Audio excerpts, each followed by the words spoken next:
ప్రభువునందు అందరికీ నా వందనములు శుభములు తెలియజేసుకుంటున్నానండి. దేవాది దేవుడు పరమ తండ్రి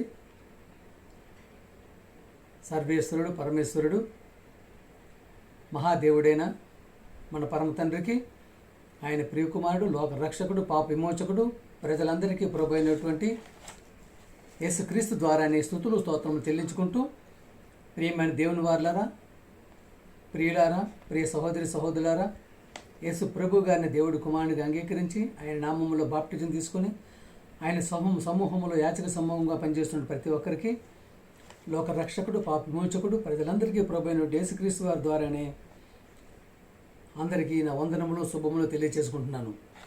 ప్రియులారా, ఈ దినమున చెప్పబోతున్న అంశం ఏమిటంటే, ప్రియమైన దేవుని వలన బైబిల్ యొక్క గొప్పతనం. బైబిలే గొప్ప. ప్రియమైన దేవుని వల్ల ఎందుకు చెప్తున్నట్టే, బైబిలు మత గ్రంథం కాదు, మార్గ గ్రంథం, జ్ఞాన గ్రంథం, జ్ఞానపు ఊట, జ్ఞానపు గని. ప్రియమైన దేవుని వల్ల ఇంకా ఎన్ని పేర్లైనా బైబిల్కి పెట్టుకోవచ్చు. ఎందుకంటే బైబిల్ ఎట్టి పరిస్థితుల్లో కూడా మత గ్రంథం కాదు. ప్రియమైన దేవుని వల్లరా, ఎందుకంటే చెప్తున్నాను, బైబిల్ గ్రంథంలో రాయించినటువంటి 66 పుస్తకాలలో ఆదికాండం మొదలుకొని ప్రకటన గ్రంథం వరకు ఏ ఒక్క దగ్గరనైనా బైబిల్ మత గ్రంథం అని రాసి ఉన్నట్టయితే, చూపించినట్టు కలిగినట్టయితే, ప్రియమైన దేవుని వాళ్ళరా, ఈ దినం నుంచి నేను బైబిల్ చదవడం మానేస్తాను. ఎవరైతే చూపించారో వాళ్ళ కాళ్ళ కింద దూరం వెళ్ళిపోతాను. ప్రియమైన దేవుని వాళ్ళు ఎందుకంటే ఈ మాట చెప్పగలుగుతున్నామంటే, బైబిల్కి అంతటి ప్రాముఖ్యత ఉంది. ఏ ఒక్క అక్షరం కూడా బైబిల్ మత గ్రంథాన్ని రాయబడలేదు. అలాగే ప్రియమైన దేవుని వల్ల బైబిలు దైవ గ్రంథమే కాదు, సకల శాస్త్రాలను అధిగమించేటటువంటి గ్రంథంగా కూడా మనకి కనిపిస్తూ ఉంది. ఈ దినమున ఏం చేసినప్పుడు కూడా శాస్త్రజ్ఞులు ఏ విధమైనటువంటి ప్రయోగాలు చేసినప్పుడు కూడా అది బైబిల్కి అనుగుణంగా ఉంటుంది. కానీ బైబిల్ని ఒక విధంగా వాళ్ళు దొంగిలించారని చెప్పాలి. కానీ బైబిల్ చదివామని చెప్పుకోలేనటువంటి స్థితిలో వాళ్ళు ఉన్నారు. అందుకని ప్రియమైన దేవుని వల్లరా, మనం చూసినట్టయితే ఎన్నో విషయాలు మనకి శాస్త్రజ్ఞులు కనిపెట్టక ముందే బైబిల్ గ్రంథం చెప్పింది. దేవుడు చెప్పాడు, దేవుడు చెప్పించారు, దేవుడు చేశారు పని. చూశారు కదా, మేధావులు, శాస్త్రజ్ఞులు, విద్యార్థులు, ఉపాధ్యాయులు, లెక్చరర్సు, ప్రియమైన దేవుని వల్లరా, ఉన్నతమైనటువంటి ఉద్యోగాలు చేస్తున్న ప్రతి ఒక్కరికి ఎంతో తెలివితేటలు ఉన్నటువంటి వారికి ప్రియమైన దేవుని వల్ల ఒకసారి చూసుకున్నట్టయితే బైబిల్ గ్రంథంలో మనకి సర్ ఐజాక్ న్యూటన్ అనే ఒక శాస్త్రవేత్త మనకు కనిపిస్తాడు. ప్రియమైన దేవుని వల్లరా, సర్ ఐజాక్ న్యూటన్ అనే శాస్త్రవేత్త క్రీస్తు శకం 1648లో, చూసారా, క్రీస్తు శకం అంటే క్రీస్తు పుట్టిన తర్వాత, క్రీస్తు శకంలో ఇక్కడ ఉంటున్న తర్వాత, ప్రియమైన దేవుని వల్ల చూశారు కదా, క్రీస్తు శకం 1648లో ఆ శాస్త్రవేత్త ఏం కనిపెట్టాడండి? భూమి శూన్యములో వేలాడుతుందని చెప్పాడండి. చూసారా, సరిగ్గా అర్థం చేసుకుని ప్రియమైన దేవుని వాళ్ళరా, అవసరమైతే పెన్నుతో కూడా రాసుకోండి. ప్రియమైన దేవుని వాళ్ళరా, క్రీస్తు శకం 1648లో సర్ ఐజాక్ న్యూటన్ అనే శాస్త్రవేత్త భూమి శూన్యంలో వేలాడుతుందని చెప్పారండి. అంతవరకు ఎవరికి తెలియదండి. సరే, తెలియదని అనుకుంది, వీళ్ళకి ఎవరో తెలియదు. అంటే ఆయన కనిపెట్టాడు, ఒక శాస్త్రవేత్త ఒక విషయాన్ని కనిపెట్టాడు. ఓకే, వెరీ గుడ్, కాదంటలేదు, దాన్ని ఒప్పుకుందాం. ఎందుకంటే ఆయన కూడా ఎవరు? క్రైస్తవ శాస్త్రవేత్త. ప్రియమైన దేవుని వల్ల మరీ చెప్తున్నాను, సర్ ఐజాక్ న్యూటన్ ఎవరు? క్రైస్తవ శాస్త్రవేత్త. ఏం కనిపెట్టాడండి? భూమి శూన్యములో వేలాడుతుందని చెప్పాడండి. అంతే. దాన్ని మనందరం ఏమనుకున్నామంటే, అంతవరకు కూడా భూమి శూన్యంలో వేలాడుతుందని ఎవరికి తెలియదు, వీళ్ళకి తెలియదు, ఎవరికి తెలియదు. కానీ బైబిల్ చదివే వారికే తెలుస్తుంది. ప్రియమైన దేవుని వల్ల బైబిల్ చదివితేనే తెలుస్తుంది. సరే, చూసుకుందాం కదా, బైబిల్లోనే చూపిద్దాం, దానికి బైబిల్లోనే ఆన్సర్ ఇద్దాం. ప్రియమైన దేవుని వల్లరా, ఈ మాటని బైబిల్ ఎప్పుడు చెప్పిందో అంటే, క్రీస్తు పూర్వము 1800 సంవత్సరాలు. చూశారు కదా, క్రీస్తు పూర్వం, క్రీస్తు పుట్టక మునుపు, క్రీస్తు రాక మునుపు ఇక్కడికి క్రీస్తు పూర్వము 1800లో యోబు గారితో దేవుడు ఏ మాట చెప్పించారో ఒకసారి వినండి. క్రీస్తు పూర్వము యోబు గ్రంథం 26 వచనం 7వ వచనం, 26 అధ్యాయం 7వ వచనం. శూన్యము పైని భూమిని వేలాడదీసెను. చూసారా ప్రియమైన దేవుని వల్లరా, శూన్యము పైని భూమిని వేలాడదీసిన వారు ఆయన ఎవరండి వేలాడదీశారు? సరైజకి నోటను వేలాడదీశారా? ప్రియమైన దేవుని వల్లరా, ఎవరు వేలాడదీశారండి? ఇది ఎప్పుడు చెప్పారండి మాట? క్రీస్తు పూర్వం 18వ సంవత్సరం ఏంటి, క్రీస్తు శకం 1640 అంటే క్రీస్తు శకం 1648లో చేసింది చెప్పింది న్యూటన్ చెప్పింది పాఠ్యాంశాలు పెడతారు. కానీ క్రీస్తు పూర్వం 1800లో బైబిల్ గ్రంథం చెప్తే అది మత గ్రంథం అంటారా, మత పుస్తకం అంటారా? ప్రియమైన దేవుని వల్లరా, ఎటువంటి మాట అది? సార్ యోబు గారి ద్వారా 26 అధ్యాయం 7వ వచనం, భూమిని శూన్యము పైన భూమిని వేలాడదీసను. ఎవరు వేలాడదీశారండి? శాస్త్రజ్ఞులు వేలాడదీస్తున్నారా? మేధావులు వేలాడదీస్తున్నారా? ప్రియమైన దేవుని వల్లరా, సైంటిస్టులు వేలాడదీస్తున్నారా? చూశారు కదా, ఎప్పుడు చెప్పారండి? ఇట్లా చెప్పితే బైబిల్ మత గ్రంథం అంటావా? అలాగే ప్రియమైన దేవుని వల్లరా, ఇంకోటి కూడా మనం చూసుకుందాము. నికోలస్ కోపర్నికస్ అని చెప్పేసి ఒక శాస్త్రవేత్త క్రీస్తు శకం 1543లో, క్రీస్తు శకం 1543, ప్రియమైన దేవుని వాళ్ళరా, మేధావులారా, లెక్చరర్స్లారా, ఉపాధ్యాయులు, ప్రిన్సిపల్స్లారా ఉన్నట్టయితే రాసుకోండి. క్రీస్తు శకం 1543లో నికోలస్ కోపర్నికస్ అని చెప్పేసి ఒక శాస్త్రవేత్త ఏం కనిపెట్టాడండి? భూమి కదులుతుందని చెప్పాడండి. ఏమని చెప్పాడండి ఈయన శాస్త్రవేత్త? భూమి కదులుతుంది అని చెప్పాడు. అంతవరకు ఎవరో తెలియదు. సరే, భూమి కదులుతుంది అంతవరకు ఎవరో తెలియదు ఏంటి?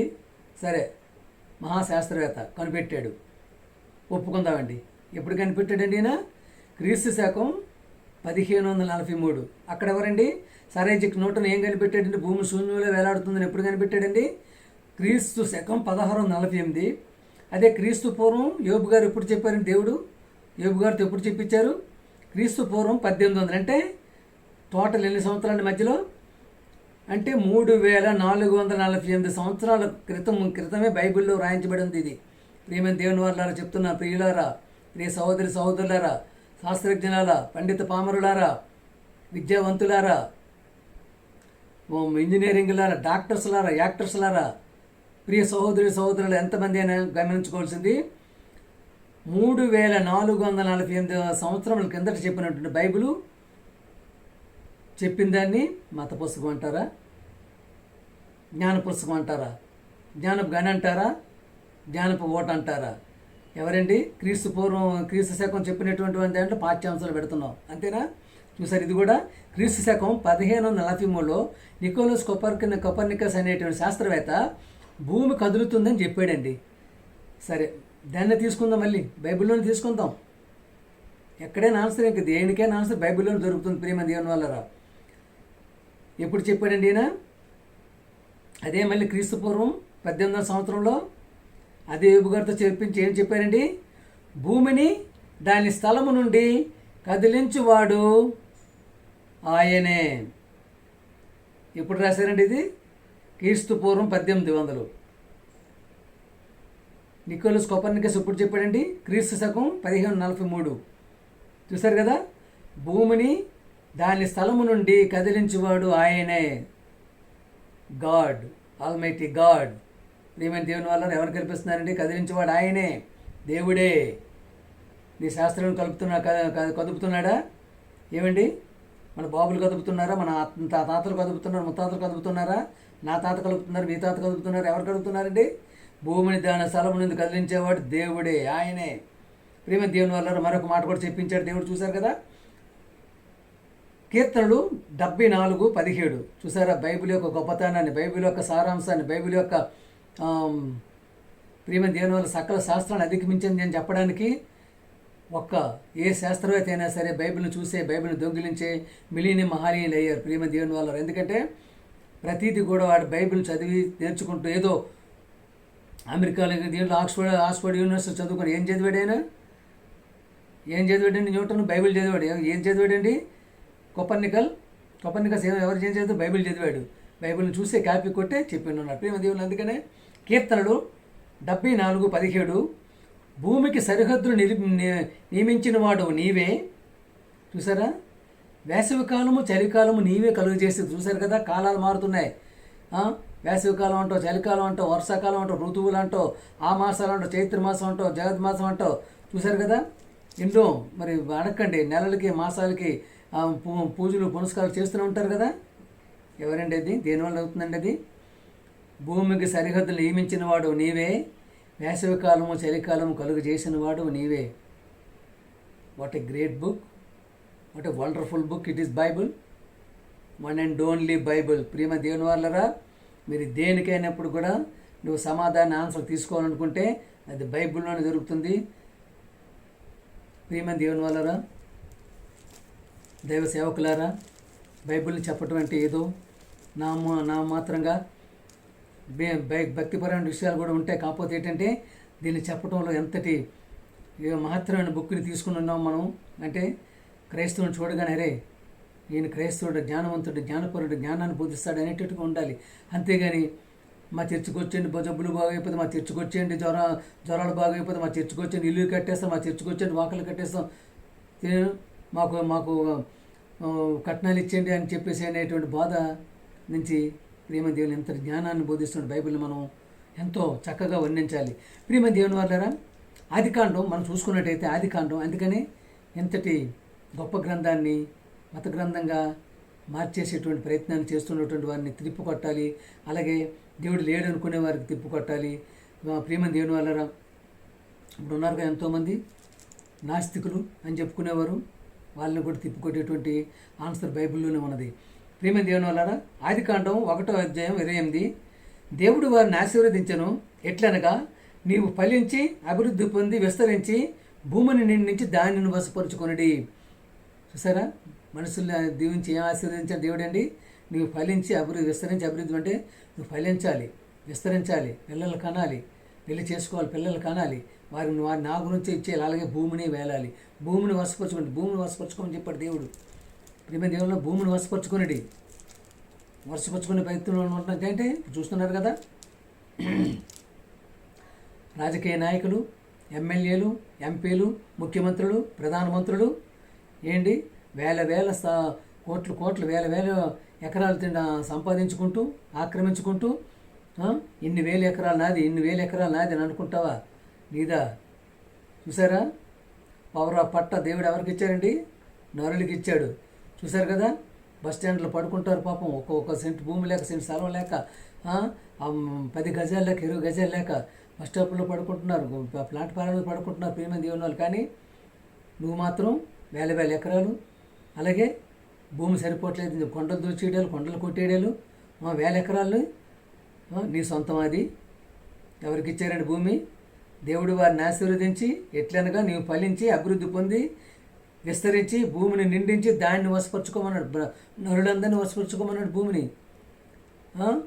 పౌర పట్ట రాసి ఇచ్చారు, అప్పుడే రాసి ఇచ్చారు ప్రేమ దేవుని వాళ్ళరా. కానీ ఇప్పుడు ఉన్నటువంటి మా యొక్క రాజకీయ వ్యవస్థ ఎలా ఉందండి? పొలిటికల్ వ్యవస్థ ఎలా ఉందండి? ఎమ్మెల్యేకి 1000 ఎకరాలు, లక్షల ఎకరాలు, కోట్ల ఎకరాలు, మంత్రులకి, ప్రధానమంత్రులకి, ఎంపీలకి వీళ్ళ చేతుల్లో భూమి పెట్టుకొని భేదవారిని కటికి భేదవారిగా నింపిస్తుంది ఎవరండి? నీ స్వార్థం కాదా? నీ స్వప్రయోజనం కాదా? ప్రియమ దేవుని వల్ల. అలాగే కీర్తన 115:16, కీర్తన 115:16 ఆకాశము దేవుని వశము, భూమి ఆయన నరులకి ఇచ్చి ఉన్నాడు. ఎవరికి ఇచ్చారండి భూమిని? ఎవరికి ఇచ్చారు భూమిని? దేవుడు. ఎవరికి ఇచ్చారు ప్రియమైనటువంటి శాస్త్రవేత్త? ఎవరికి ఇచ్చారు ప్రియమైనటువంటి మేధావులారా, పండిత పామరులారా, శాస్త్రజ్ఞులారా, ప్రియమైన దేవుని వాళ్ళారా? చూశారు కదా, ఆకాశము దేవుని వశము, ఆకాశం ఆయన వశం, భూమి నీ వశం. చూసారా, నరులకి ఇచ్చాడు ఆయన. ప్రతి ఒక్కరికి నీకు భూమి మీద హక్కు ఉంది. ఇది నాది కాదని, నాది అనడానికి ఎవరికి హక్కు లేదు, అందరిది. ప్రియమైన దేవుని అందరిది ఇది. కానీ ప్రస్తుత వ్యవస్థ ఎలా ఉందండి? ఆ విధంగా ఉందా ఏంటి? భూమి నరులు అందరూ వాడుకుంటున్నారా? చూస్తున్నారు కదా, విమానాల్లో వెళ్ళండి, రేట్లలో వెళ్ళండి, బస్సుల్లో వెళ్ళండి, ఎన్నో స్థలాలు, కొండలు, గొట్టలు ఖాళీగా పడి ఉంటున్నాయి. ఎంతో స్థలం ఖాళీగా పడి ఉంది ప్రేమ దేవుని వాళ్ళారా. అంతటి మహాత్ముడిని, అద్భుతకరుణ్ణి, మహాదేవుణ్ణి, పరమేశ్వరుని, సర్వేశ్వరుని, నేను మహా తండ్రిని, పరమ తండ్రిని ఎంతమంది రుణపడి ఉన్న ప్రేమ దేవుని వల్ల. కానీ ఇప్పుడు ఉన్నటువంటి నీ స్వార్థ రాజకీయాల కోసం, స్వప్రయోజనాల కోసం, నీ యొక్క ఆధిపత్యం కోసం చూశారు కదా, గోండాలని, రౌడీలని ప్రేమ దేవుని వల్ల ఎంతమందిని ఇచ్చేసుకుంటూ నీవు భూమిని ఆక్రమించుకునేటువంటి పరిస్థితులు ఉంటున్నారు. ఇదేనా వ్యవస్థ? ఇదేనా నీ యొక్క రాజకీయం? ఇదే నీ యొక్క పొలిటికల్ యొక్క ఇది ప్రేమ దేవుని. అందుకనే చూశారు కదా, ఆకాశంలో దేవుని వస్తుంది. ఎందుకంటే ఆకాశంపై దేవుడే ఉంటాడు. అందుకనే ఆకాశం మీదకి ఎవరు వెళ్ళినా సరే బతకనోడు. ఆకాశం మీదకి ఎవరు వెళ్ళినా బతకరు, చనిపోతారు ప్రేమ దేవుని వల్ల. This is fact. అందుకనే చూశారు కదా, ఎంతటి శాస్త్రపరమైనటువంటి, శాస్త్రోక్తమైనటువంటి విషయాలని బైబిల్ గ్రంథంలో రాయించబడి ఉన్నవి. అలాగే ఇప్పుడు ఏం జరుగుతున్నా, ఏం చేస్తున్నా, నీ శాస్త్రంలో ఏం కనపడుతున్నది ప్రతిదీ కూడా బైబిల్లో ముందే లిఖించబడి ఉంది, ముందే రాయబడి ఉన్నది. ఎందుకంటే దేవుని నోటు పొరగా, దేవుని మాటలను పరిశుద్ధాత్మ ప్రేరేపణతో రాయించబడినట్టు గ్రంథం కనుకనే బైబిల్ గ్రంథానికి అంతటి విలువ. ప్రియమైన దేవుని వల్లరా ఎంతో సంతోషిస్తుంటాను నేను బైబిల్ చదువుతూ ఉంటే. దేవుని ఈరోజు ఇలా చెప్పగలుగుతున్నామంటే చూసారు కదా, మహా ఆనందం అనిపిస్తుంటుంది. దైవ జ్ఞానంతో పాటు శాస్త్రజ్ఞానం, అలాగే నీ యొక్క కుటుంబాన్ని చూసుకునే జ్ఞానం, ప్రతిదీ ప్రేమ దేవుని ఏ విధంగా మసలాలు ఏ విధంగా ఉండాలి. అలాగే ఆయన చూసారు కదా ఎంతటి త్యాగమూర్తి, ఎంతటి దయామయుడు, ఎంతటి కరుణామయుడు, ప్రేమామయుడు అని కూడా దేవుడికి, ప్రేమ స్వరూపం దేవుడికి, ప్రేమయే దేవుడు అని దేవుడికి పేరున్నటువంటి ప్రేమ స్వరూపం దేవుడు ఆయన ప్రియ కుమారుని, ఒక్కగానొక్క కుమారుని యేసు ప్రభు గారిని మన పాపాల నిమిత్తం ప్రాయశ్చిత్తానికై బలిగావించి మరలా తిరిగి లేపుకొని ప్రేమ దేవుని యొక్క పాపాల కోసం బలిగావించినట్టు అంతటి మహాదేవుణ్ణి, అద్భుతకరుణ్ణి, మహానీయుణ్ణి, అతి వర్ణనాతీతుణ్ణి ఏ విధంగా అర్థం చేసుకోగలుగుతున్నాము, ఎంతవరకు దేవుడి మాటలు ఉండగలుగుతున్నాము. అలాగే ప్రేమ దేవుని వల్ల బైబిల్ గ్రంథం చెప్పేటప్పుడు ప్రతిదీ కూడా మనం తెలుసుకోగలిగి ఉండాలి. అలాగే శాస్త్రాన్ని కూడా బైబిల్, అలాగే డాక్టర్లు, నువ్వు డాక్టర్ అవ్వండి, ఆ ఆపరేషను నువ్వు ఇప్పుడు చేస్తున్న ఆపరేషను దేవుడు ఎప్పుడో చేశారు. ఆపరేషన్ ప్రేమ దేవుని వల్ల నరునికి విశ్రాంతి కలిగించి మత్తుమంది ఇప్పించి ఆదాం గారికి పక్క టైంకి తీసి స్త్రీని నిర్మించి నారి, చూశారు కదా, నారి అంటారు. అందుకనే నరుని పక్కటెముకలోంచి వచ్చింది కాబట్టి స్త్రీని ఏమంటారంటే నారి అంటారు. నరుని పక్కటెముక తీసి ఆపరేషన్ చేసినప్పుడే దేవాది దేవుడు, సర్వోన్నతుడు, పరమేశ్వరుడు, సర్వేశ్వరుడు, ఏ విధంగా పేరు పిలుచుకో, one and only God is one and only person. ప్రేమ దేవుడు హిందువా, ముస్లిమా, క్రిస్టియనా, సిక్, పార్సిల్ ఏనే ఎవరైతావు, but God is one person, almighty God, one and only God. ప్రేమ దేవుడు. అందుకనే ఇంతటి మహనీయుని, దేవాది దేవుణ్ణి మనం ఎంతగా ఆరాధించాలి, స్తుతించాలి, ఆయన భయభక్తులు ఉండాలని చెప్పి కోరుకుంటూ అందరికీ వందనాలండి. పాట పాడుకుందాం. అతి వర్ణనాతీతుడా ఆరాధనకు యోగ్యుడా, ఆరాధనకు యోగ్యుడా, అతి వర్ణనాతీతుడా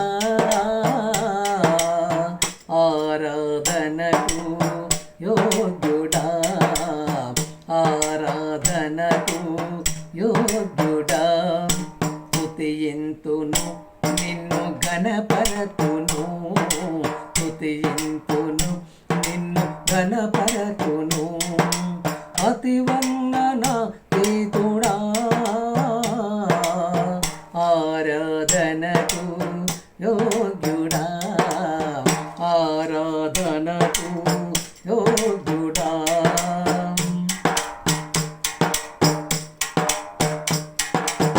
కృపామయుడవు, మహోన్నతుడవు, ఆదియు అంతము నీవే దేవా,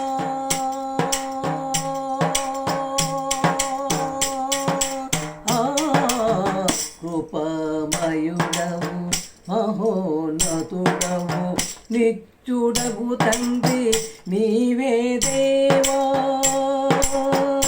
సర్వోన్నతుడవు నీవేగా, నా దేవా, సర్వోన్నతుడవు నీవేగా, కీర్తింతును నీ నా వివరింతును నీ నామ ఘనతను అతి వర్ణనాతీతుడా ఆరాధనకు యోగ్యుడా ఆరాధనకు యోగ్యుడా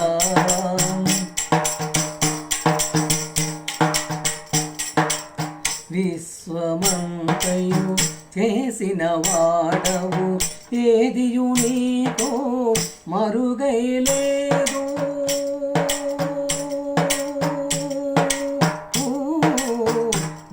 విశ్వమంతయు చేసిన వాడవు ఏదియు నీకో మరుగైలేదు కొనుకులేని కన్నులు నీవి మా దేవా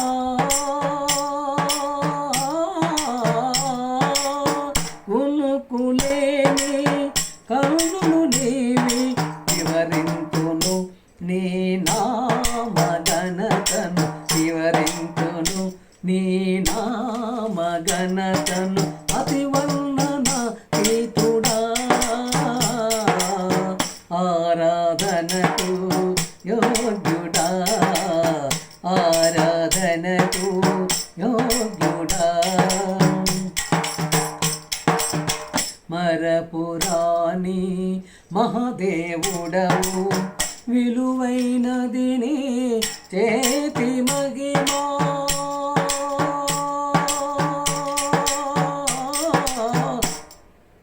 మరపురాని మహనీయుడవు మరపురాని మహాదేవుడవు విలువైనదిని చేతి మహిమా వేల్పులలోనే లేనిది మా తండ్రి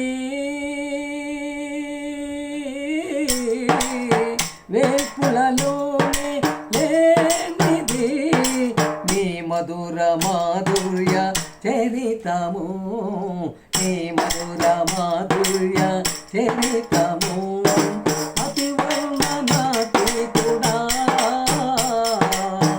ఆరాధనకు యోగ్యుడా ఆరాధనకు యోగ్యుడా కృతయింతును నిన్ను ఘనపరతును కృతయింతును నిన్ను ఘనపరతును అతి వర్ణనాతీతుడా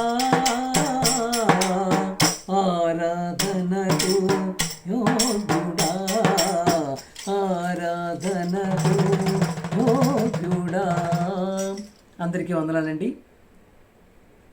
ఆ దేవాది దేవునికి సర్వోన్నతుడికి స్తుతులు స్తోత్రం చెల్లించుకుంటూ ప్రియమైన దేవుని వాళ్ళరా చెప్పినటువంటి సారాంశం చండి వాక్యాంశం చండి మహా ప్రియమైన దేవుని వాళ్ళరా సహోదరులారా అందరికీ నచ్చినట్టయితే లైక్ చేయండి, షేర్ చేయండి ప్రతి ఒక్కరికి.